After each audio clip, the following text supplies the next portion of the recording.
Na-experience mo na nawalan ng wallet o nadukutan ka? Naku, sakit sa ulo yon. Ano ang gagawin mo, lalo na kung meron kang credit card sa loob? Hi there, this is Chinkitan, your pambansang wealth coach. Nako, kung nawala ang ATM mo or wallet mo or if not credit card mo, kalma lang. Hindi mo kailangan talagang magpanik. Pero itong mga dapat mong gawin para maprotektahan ang iyong pinaghirapang pera. Number 1, i-freeze agad ang credit cards. Ang ibig sabihin ng freeze, hindi ilagay sa rep. Corny ko. Ang ibig sabihin po niyan, tawagan nyo na agad ang bangko, credit card company, para ipablock at pa-suspend na po ang paggamit nun para hindi magamit ng mga makakapulot.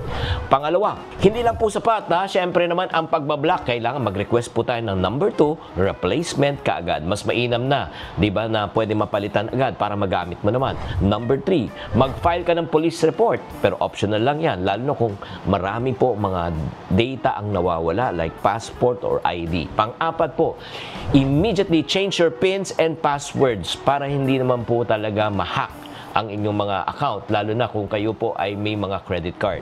Number 5 po, monitor your accounts with any suspicious activity. Mag-set up kayo ng notification sa inyong app para kung may gumamit, ay malalaman nyo kaagad. Kaya mga kaipunaryo, ang pera at seguridad ay dapat natin pagkaingatan. Hindi sapat ang pagiging wais sa paggamit ng pera. Kailangan marunong din tayo protektahan ang ating pinagpagurang pera. Sana nakatulong tong episode na ito. Tatandaan, tamang karunungan, tamang disiplina ang susi sa pagyaman.